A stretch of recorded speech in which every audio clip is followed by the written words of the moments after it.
კონსერვატიზმის აჩრდილი ევროპაში არათუ უბრალოდ დადის, არამედ უკვე სერიოზულად უტევს ფსევდოლიბერალიზმს. როგორც არ უნდა ეცადოს ვინმე ევროპაში საღი აზრის გაჩენას, რამე სხვა მიზეზი მოუძებნოს ტრამპის გამარჯვებას და მის ანტი-LGBT პროგრამას, მაინც ვერაულის გვერდს. ტრამპი ჯერ ოვალურ კაბინეტშიც არ შესულა და გარყვნილების კორპორაციებს მთელ მსოფლიოში უკვე დროშები ეხევა. ამერიკის კონგრესში ერთი მეორის მიყოლებით აინიცირებენ კანონპროექტებს, რომელიც ტრადიციული ცხოვრების წესს ტრადიციულ კალაპოტში აბრუნებს. მარტო სენატორი როჯერ მარშალის ინიციატივა რადგირს, ორი სქესის, ქალისა და მამაკაცის, როგორც ბიოლოგიური ჭეშმარიტების კანონით განსაზღვრა რომ უნდა მოხდეს. ამას გარდა მთელი ჯამთელი ამერიკა მოუთმენლად ელის 20 იანვარს, როცა საკანონმდებლო ინიციატივების მთელი ნიაღვარი უნდა დაიძრას მრავალი წლის განმავლობაში დამკვიდრებული გარყვნილი სტანდარტების წასალეგად. მაგრამ რაც განსაკუთრებით საინტერესოა, მთელი ეს ანტი-LGBT მოძრაობა მხოლოდ შეერთებული შტატების საზღვრებში არაა ჩაკეტილი. ამერიკას ტყუილად არ უწოდებენ ჰეგემონს. ესაა ქვეყანა, რომელიც ძალიან სერიოზულად ზემოქმედებს დანარჩენ მსოფლიოზე და არა მხოლოდ სამხედრო-პოლიტიკური თვალსაზრისით. ამერიკაში წარმოქმნილი ტენდენციები ძალიან მალე აღწევს ევროპამდე და აქაც ნელ-ნელა სავალდებულო ხდება. ამის შესანიშნავი მაგალითია არასრულ წლოვნებში პუბერტატის, ანუ სქესის მომწიფების ბლოკატორების გამოყენების აკრძალვა. საკმარისი აღმოჩნდა, რომ ამერიკის უზენაეს სასამართლოს თუნდაც ზეპირი მოსმენა დაეწყო ბავშვებისთვის სქესის მომწიფების ხელოვნურად შეფერხების მიზანშეწონილობის თაობაზე, რომ ევროპაში, კერძოდ ინგლისში, უკვე სრულად შეაჩერეს ეს დამღუპელი სამედიცინო პრაქტიკა და დაიწყეს სიღრმისეული კვლევა იმისა, თუ რამდენად უსაფრთხოა ეს ბლოკატორები ჯანმრთელობისათვის. უცებ გაირკვა, რომ ყველა ეს მედიკამენტი არც თუ ისე ბოლომდე და კარგად გამოკვლეული ყოფილა. აქამდე ასეულობით კლინიკა და ათასობით კანიბალი ექიმი ერთმანეთს ეჯიბრებოდა, ვინ უფრო მეტ გენდერული დისფორიის დიაგნოზს დასვამდა და ვინ უფრო მეტ ბლოკატორს დაუნიშნავდა ბავშვებს. მოკლედ, გაერთიანებულმა სამეფომ გასულ ოთხშაბათს განუსაზღვრელი ვადით აკრძალა არასრულ წლოვნებში სქესობრივი დისფორიის სამკურნალოდ სქესობრივი მომწიფების ბლოკატორების გამოყენება. წამლის განუსაზღვრელი დროით აკრძალვა ბრიტანეთში მას შემდეგ გადაწყვიტეს, რაც ინგლისის ჯანდაცვის ეროვნული სამსახურის დაკვეთით ჩატარებულმა დამოუკიდებელმა კვლევამ დაასკვნა, რომ სამედიცინო მტკიცებულება აღნიშნული მედიკამენტების უვნებლობასთან დაკავშირებით არასაკმარისი ყოფილა და მეტ გამოკვლევას საჭიროებს თურმე. საინტერესოა, კამალა ჰარის რომ გაემარჯვა საპრეზიდენტო არჩევნებში, მაშინ რა მოხდებოდა? ეჭვი მაქვს ყველაფერი ისე გაგრძელდებოდა, როგორც აქამდე იყო. დისფორიის დიაგნოზებს ისევ კონვეიერული წესით ჩამოურიგებდნენ არასრულ წლოვნებს და ტრადიციულად დაჩქარებული წესით დაიწყებდნენ სქესის მომწიფების ბლოკატორების დანიშვნას. რადგან შემდეგი ეტაპი ტრანსგენდერული ოპერაციაა, სადაც ყველაზე დიდი ფინანსური დაინტერესება აქვს ტრანსმედიცინას, მათ მფლობელ ტრანსნაციონალურ კორპორაციებს და მათ დამფინანსებელ ოლიგარქიულ ოჯახებს. თუ ვინმე ზგონია, რომ რამეს ვაზვიადებ, ჩაწერეთ Google-ში ამერიკელი გოგონას, კაია კლიმენტინა ბრინსის სახელი და ნახავთ, რომ ვითარება ამ სამედიცინო კანიბალიზმთან დაკავშირებით გაცილებით საგანგაშოა, ვიდრე წარმოგედგინათ.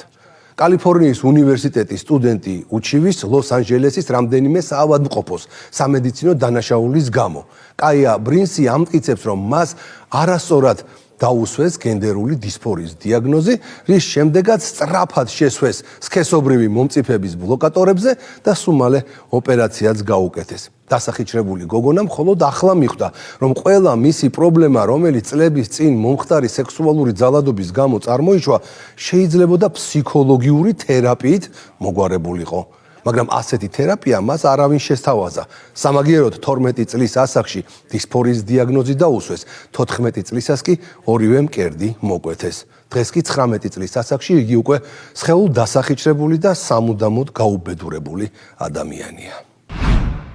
LGBT ლობისტებმა დიდი ხანი არაც აგრესიული შეტევა და გაუკუღმართებული ცხოვრების წესის რომანტიზება ყველაზე დაუცველებში, ბავშვებში დაიწყეს. ისინი მაქსიმალურად ცდილობენ არასრულწლოვნები დააზომბირონ იქამდე, სანამ ისინი მოწიფულ ასაკს მიაღწევენ. ზრდასრულ ადამიანზე ფსიქოლოგიური ზემოქმედება ბოლო წლების განმავლობაში LGBT ლობისტებს გაუჭირდათ. შესაბამისად გამოსავალი იპოვნეს და პირდაპირი მნიშვნელობით დაერივნენ არასრულწლოვნებს. შედეგად მაგალითად ამერიკის საავადმყოფოებმა ბავშვებისთვის ჩატარებული სქესის შეცვლის პროცედურებით ბოლო 5 წელიწადში 120 მილიონი დოლარის შემოსავალი მიიღეს. ოფიციალური მონაცემებით პროცედურები დაახლოებით 14,000 ბავშვს ჩაუტარდა. ბრიტანეთში კი სქესის შეცვლის ოპერაციების რაოდენობა გასულ 10 წლეულში გაორმაგდა. 2021-2022 წლის მაჩვენებლით ბრიტანეთში ყოველ დღე ერთი სქესის შეცვლის ოპერაცია მაინც ტარდებოდა. ეს არის რეალური შედეგი პროპაგანდის. ფსევდოლიბერალები კი უარყოფენ, რომ პროპაგანდას გავლენა აქვს ბავშვებზე, მაგრამ სტატისტიკა და რიცხვები პირიქით აჩვენებს. საპრეზიდენტო არჩევნებში დონალდ ტრამპის გამარჯვების შემდეგ მდგომარეობა შეიცვალა და LGBT ლობის წინააღმდეგ დიდი ბრძოლა დაიწყო. ჯერ კიდევ წინა საარჩევნო პერიოდში აცხადებდა ტრამპი, რომ LGBT პროპაგანდის მანქანას დაუპირისპირდებოდა. დავიცავთ მშობლებს იმავნე პრაქტიკისგან, როდესაც მათი შვილები სქესის შეცვლის ნებართვას თავად იღებდნენ. მშობლების თანხმობის გარეშე მცირეწლოვანი ბავშვები ვეღარ მიიღებენ მათი სქესის შესახებ ვერანაირ გადაწყვეტილებას. არც ერთი სერიოზული ქვეყანა არ უნდა ეუბნებოდეს მცირეწლოვან ბავშვებს, რომ ისინი არასწორი გენდერით დაიბადნენ. ეს სრულიად ახალი კონცეფციაა, რომელიც სულ რაღაც რამდენიმე წლის წინ გამოჩნდა და კაცობრიობის მთელი ისტორიის განმავლობაში არ არსებობდა. ამ მავნე იდეოლოგიას საფუძველი რადიკალმა მემარცხენეებმა ჩაუყარეს. მე პირობას გააძლევთ, რომ ჩემი ხელმძღვანელობის პერიოდში ამ სიგიჟეს დავასრულებ. აშიშის ფეხთაფეხ. ბრიტანეთმაც დაიწყო გამოღვიძება და იქ ეგრეთ წოდებული გენდერული დისფორიის დროს არასრულწყოვნებისთვის პუბერტატული ბლოკატორების დანიშვნა აიკრძალა.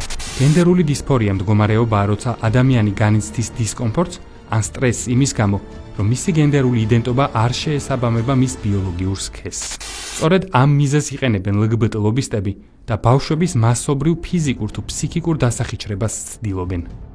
სქესობრივი მომწიფების ბლოკატორები აჩერებს მაგალითად მკერდის და სხეულის თმის ზრდას. შემდეგი ნაბიჯი კი უკვე სქესის შეცვლის ოპერაციაა. სხვადასხვა პრეპარატების გამოყენებას კი 7 წლის ბავშვებში იწყებენ. ამ მეთოდს LGBT ლობისტები იყენებენ, რათა პრეპარატებმა დროებით შეაჩეროს ან გადაავადოს სქესობრივი მომწიფების პროცესები, რაც მათი თქმით ბავშვებს საშუალებას აძლევს მოიფიქრონ და მიიღონ გადაწყვეტილება სურთ თუ არა სქესობრივი ტრანზიცია. ამასაც ისე ფუთავენ, თითქოს ზრუნავენ ბავშვებზე.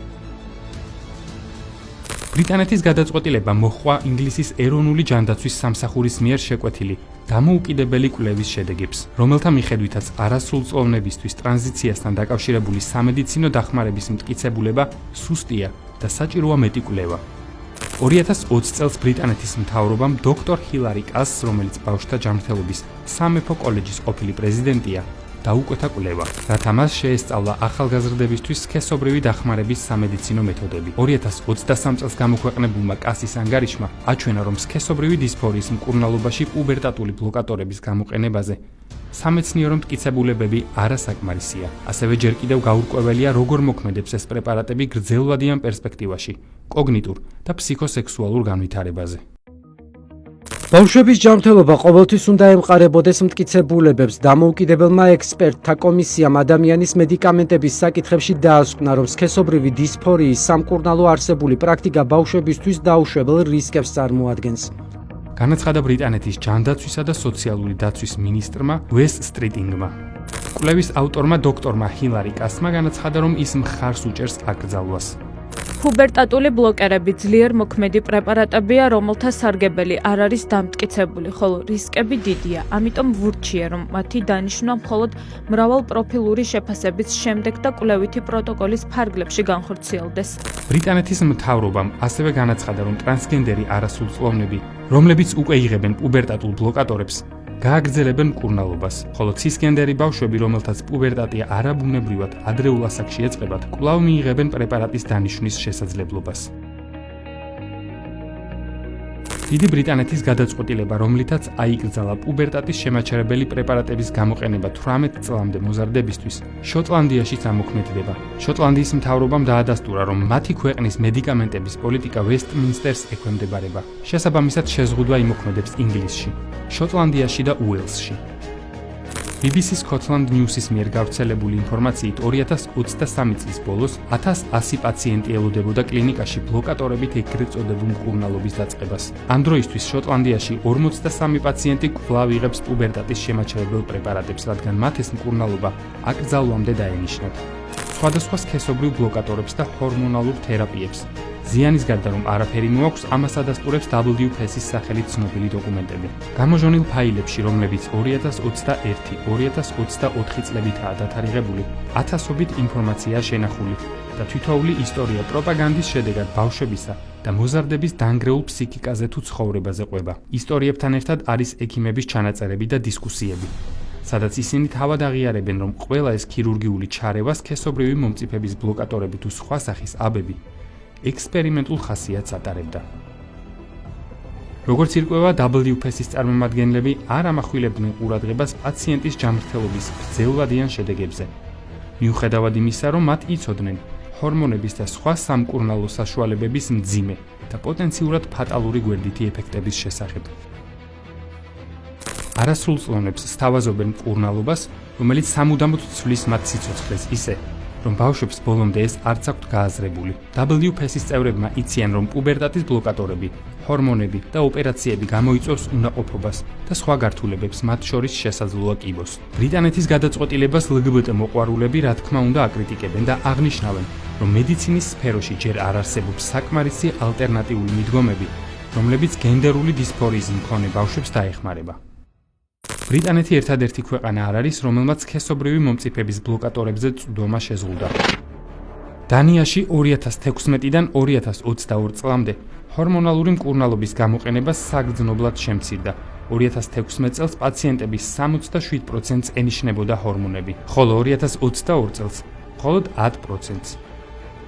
შვედეთმა 2022 წელს განაცხადა, რომ პუბერტატული ბლოკატორების სარგებელი არ აღემატება მათ რისკებს, თუმცა გამონაკლის შემთხვევებში მათი გამოყენება იქ მაინც შესაძლებელია. საფრანგეთში პუბერტატული ბლოკატორები ხელმისაწვდომია ნებისმიერ ასაკში, მშობლების თანხმობით, მაგრამ ექიმები ყველას სიფრთხილისკენ მოუწოდებენ მათი გამოყენებისას, რადგან შესაძლებელია გრძელვადიანი გვერდითი ეფექტები, როგორიცაა მაგალითად უნაყოფობა. დასავლეთში საზოგადოება ნელ-ნელა ფხიზლდება LGBT ჰიპნოზისგან, თუმცა ტრანსნაციონალური კორპორაციები, LGBT ლობისტები, ფსევდოლიბერალები, რა თქმა უნდა დიდი ფულის და გავლენების გამოყენებით ეცდებიან არ დაიხიონ უკან. ფაქტი ერთია, გაუკუღმართებული ცხოვრების წესს სულ უფრო მეტი ქვეყანა უწევს წინააღმდეგობას. ის ანტი-LGBT ტენდენცია, რასაც ახლა ინგლისში ვაკვირდებით, ორმაგად საინტერესოა, რადგან უნდა გავითვალისწინოთ ის გარემოება, რომ გაერთიანებულ სამეფოს დღეს მემარცხენე ლიბერალები, ლეიბორისტები მართავენ. ამ პოლიტიკური პარტიისთვის ეროვნული და მით უმეტეს ტრადიციული ფასეულობები არასდროს იყო პრიორიტეტული. ტრადიციული ოჯახი ხომ საერთოდ. ლეიბორისტები ყოველთვის მზად არიან კარი გაუღონ LGBT იდეოლოგიას და ყველანაირად დაეხმარონ მას დამკვიდრებაში. ასეთი იყო მათი პოლიტიკა ბოლო 30 წლის განმავლობაში. ისინი უსიტყვოდ ემორჩილებოდნენ და იღებდნენ ყველაფერს, რაც ამერიკიდან მოდიოდა. მათ შორის გაუკუღმართებული ცხოვრების წესიც. ამჯერად ცხოვრების ახალი, უფრო ზუსტად კარგად დავიწყებული ძველი წესი იწყებს მოძლიერებას და ლეიბორისტები ცდილობენ მსოფლიო ტრენდს ფეხი აუწყონ. და მერერა რომ ეს სიახლე მათ ლიბერალურ მსოფლმხედველობას ეწინააღმდეგება. კვირაში 4 ჯერ ყოველ საღამოს 10 საათზე ყურადღებით დააკვირდით ლიბერალიზმის ანატომიას. წარმოიდგინეთ ლეიბორისტულ ინგლისში, რომ ასე დაფაცურდნენ და ტრამპის იდეებზე გადაწყობა დაიწყეს, რა მოხდება დანარჩენ ევროპაში, სადაც მემარჯვენე კონსერვატიული განწყობები ისედაც აღმავალ ტენდენციას განიცდის. როგორც იტყვიან, კოჭებში ეტყობა, რომ 2025 წელი სერიოზული სურპრიზებით იქნება სავსე. დროებით.